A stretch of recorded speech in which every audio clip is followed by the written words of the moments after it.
Okay, so let me go ahead and finish a little bit more on the what to expect in analyzing NMR spectra. Another effect that tends to shift peaks downfield is known as anisotropy, and that's a hard word to say, but it's a very cool word.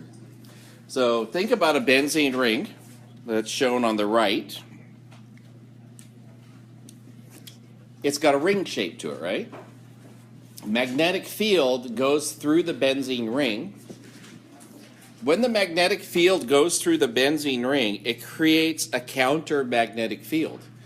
Okay, so think about the magnetic field. The B field that's shown here on the left, the magnetic field, causes a circulation of electrons through the pi bond. So they're actually going around the double bonds in the ring in such a way as to create the opposing magnetic field downward through the center of the molecule like this.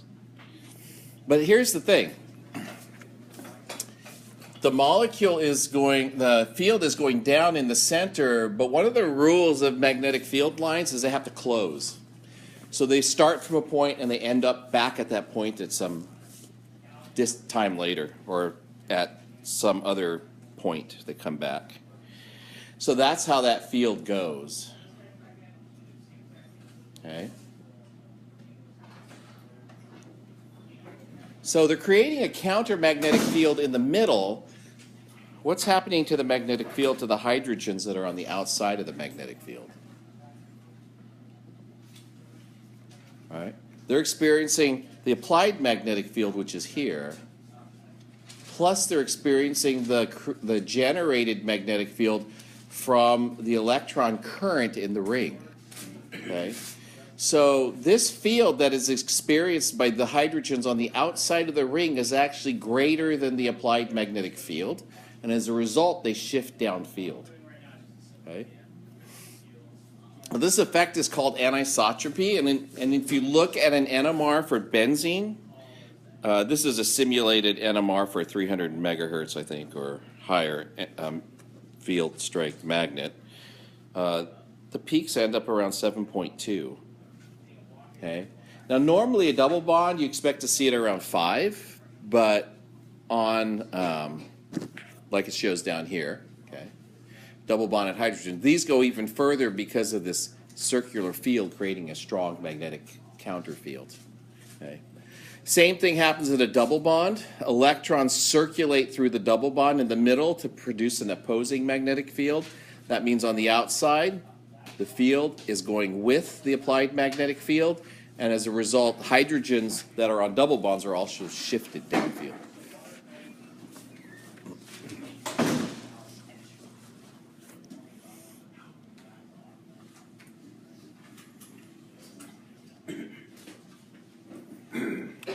That's a reference. These are a couple of reference charts to show you where you would expect to find things. I'll let you take a look at these. I let you have these on exams. I don't expect you to memorize these. And then on future exams, I'll also give you the, including Thursday or Wednesday, whichever exam you have, I'll include the IR, they're called the correlation charts, so you don't have to just try to remember what it looks like now, okay? So you'll have that to use as a reference. But I like people to get a feel for things in looking at spectra, because if you're just given numbers all the time, all you do is remember, oh, yeah, there's a number there. I see a peak at that number. That must be what it is, and I'm trying to avoid some of that sort of thinking, okay? Okay. So here's, take a look at this one. I have 2 carbons, right? It's 1,1-dibromo-2,2-dichloroethane.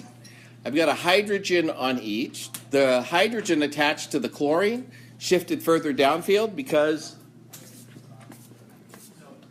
chlorine's more electronegative than bromine is.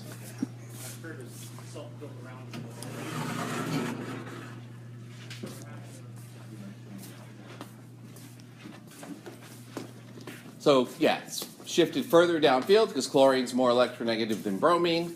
But when you take a close look at the spectra, each one of those is 2 peaks. Okay? So each one of those is actually 2 peaks.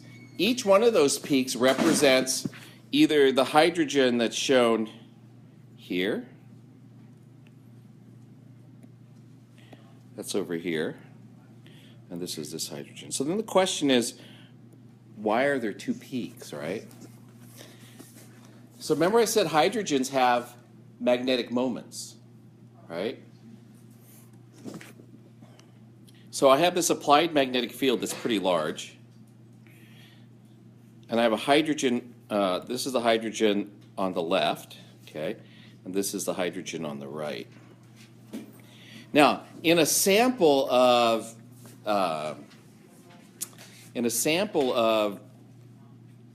this compound, okay, there's going to be lots and lots of molecules, right? In some, okay, the spin of the hydrogen will be going this way, and in some, the spin of the hydrogen will be going this way,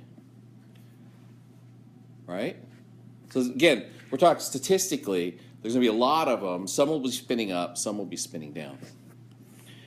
So when you look at the magnetic field experienced by the hydrogen on the right, actually, it's going to actually experience 2 different magnetic fields. One is the one where you take the 2 and you sum them together, right? And the other magnetic field is going to be this one, where you have that, but this much of it's canceled. So you only get this much of the field. Okay? So this is caused by its neighboring hydrogen. So you're sitting, you're like in your house, right? That's you, the hydrogen. And your neighbor has a magnetic field. If his magnetic field is going up, you experience a bigger magnetic field. If his magnetic field is going down, you experience a smaller magnetic field. Now, that's not in the same molecule. Remember, there's a huge population of these molecules with some pointing up and some pointing down. And as a result, you're going to have a population of molecules where the hydrogen on the right experiences 2 different field strengths. If it experiences 2 different field strengths, one's higher than the applied field, one's lower than the applied field. So that's why over here, when you zoom this in, that's why you get 2 peaks here. It's also why you get 2 peaks here, because this guy is experiencing the same thing that the other one is. There's a population of other hydrogen atoms that are creating up-down spins, okay? So let's do another one. I want to just give you a feel for how this works. And I'll tell you the rule, but the rule is always confusing unless you know how to do it anyway. So we're going to try this. Let's say you had 2 neighboring hydrogens. So here's a carbon, hydrogen, hydrogen, and a carbon with 1 hydrogen on it, okay?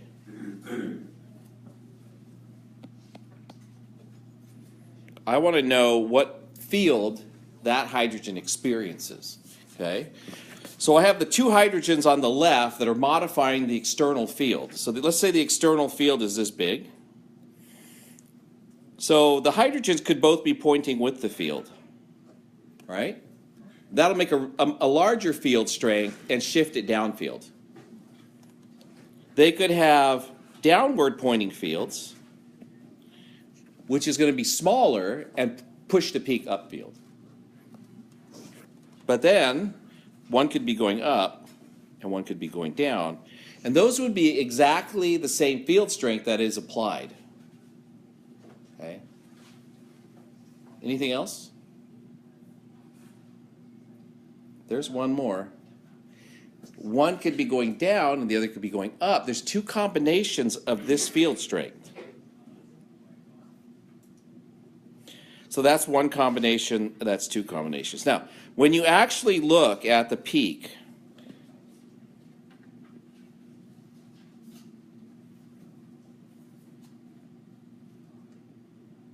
this is the expected position.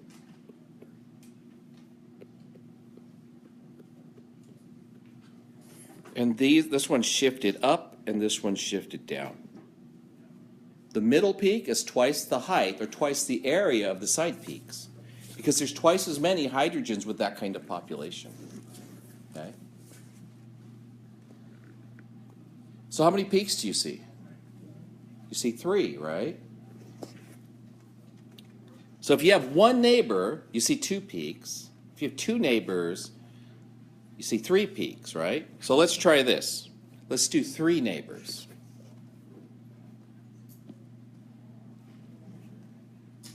So again, thinking about it in terms of a carbon, it's got 3 hydrogens on it, right? Like a methyl group has 3 hydrogens on it. Connected to the carbon with a hydrogen like that and some other things on it. What's the field experienced by this hydrogen and all the other hydrogen, or sorry, this hydrogen and all the other hydrogens that might be on here, right? So I have 3 choices.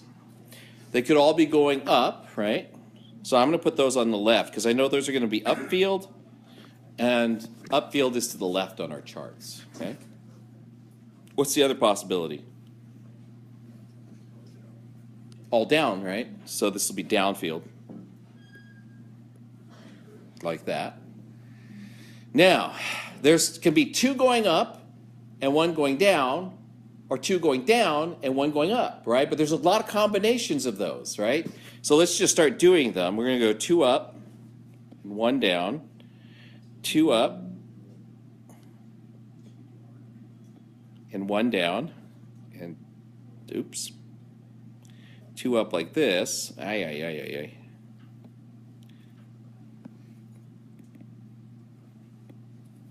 1 down. Are those all the possibilities? For that one, anyways, right? And then the other is true too. I could have 2 down. And I'm doing the ones going where there's more down on the downfield side, just to keep it in mind, okay? So I have 2 going down now and 1 going up, or 2 going down and 1 going up. I'm sorry, I'm saying it the same way all the time, but I just choose to draw it in different positions. So if you're going to watch the video, don't just listen to it, you're going to have to watch it. And then I have 2 going down, the first 2, and then 1 going up, like that. And those are the possibilities. The ratio of the signals is going to be, there's going to be 4 peaks, right? And it's going to be 1 to 3 to 3 to 1 in terms of the relative heights. So when you actually see this on an NMR spectrum, this is the expected position. And then you're going to see a peak like this. Oops, that's too high. I'll do this. You'll see these, and then you'll see these, and the ones on the sides are 1/3 the height of the original one. Okay, or the middle ones. The area still, though, if you take all those peaks and you integrate them, it still comes out to be, in this case, the way I've done it would be 1 hydrogen. Okay? So the integration of all the peaks, even though it's split up, can be split up into lots of peaks. The integration is still going to give you the area for 1 peak, the way I've done this with the 1 hydrogen. So I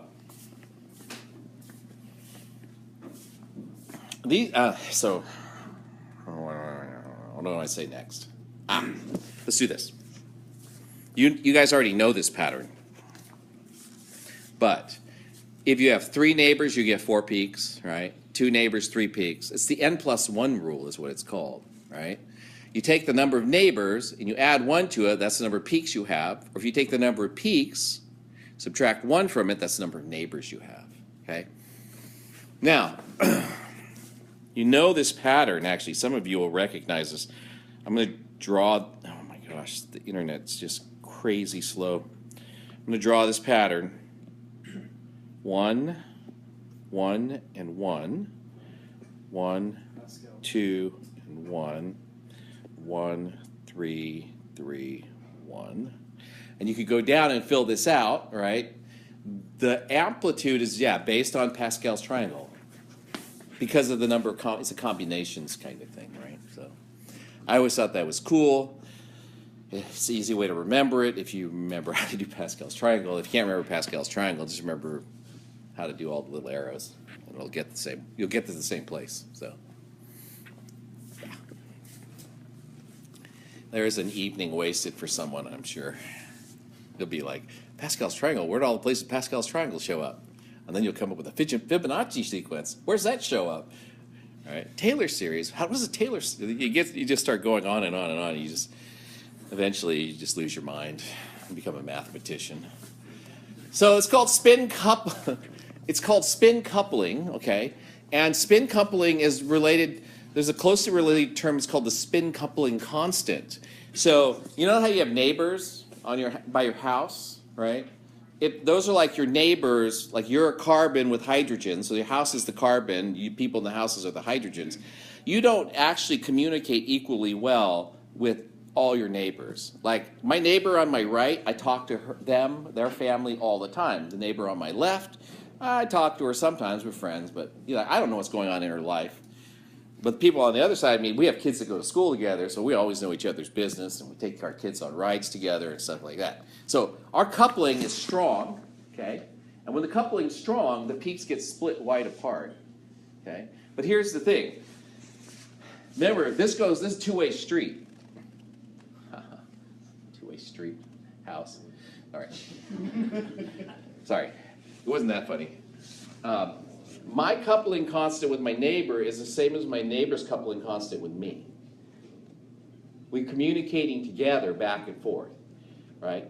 So you can actually tell by the splitting distances, the distance between the peaks, right, whether or not two groups are coupling with each other. Because they're going to have the same coupling constant. The coupling constant is literally the distance between these peaks, like this. And it's usually measured in hertz, so you would take the part per million, multiply it by the resonant frequency of your magnet, and that would tell you like how many hertz that was, okay? So if you actually analyze these two sets, you could tell that this guy is coupling with this guy a couple of different ways, but one of them is the coupling constant, how big it is. If the coupling constant on the left and the right aren't the same, because remember, a lot of molecules, you have hydrogens on both sides, right? If the coupling constants are the same, then the patterns that you see are a little bit more complicated. You start seeing extra peaks or multiple, what we call splitting patterns from the different coupling constants. Oops, gotta do it from here. So, again, just to give you an idea, the coupling constant is usually given this constant value J, okay? And then if you have a single neighbor, no coupling, right, you get one peak. You get one neighbor, you get a J constant, coupling constant, that splits the two peaks. That's how well the two communicate with each other. If you have two neighbors, you get 3 peaks. And you have 3 neighbors, you'll end up with 4 peaks. But this spacing is always the same. Now, another reason this is important is a lot of times peaks will overlap with each other, but their coupling constants are different. So you can pick out which peaks belong to which group. So you could have a quartet overlapping with a triplet. Quartet would be 4 peaks, that bottom one, overlapping with the triplet, and you can assign the peaks based on the coupling constants. Or what we really do is we look at the spacing and you say, oh, is the spacing the same? Yes, the spacing is the same. That one belongs to this group. Okay, so we decouple overlapping peaks in our heads by looking for consistent coupling constants.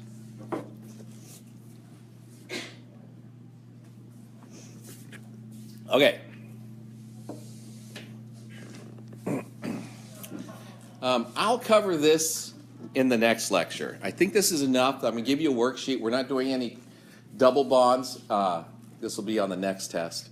We're not going to be doing any double bonds for this section, so I'll post what we have now.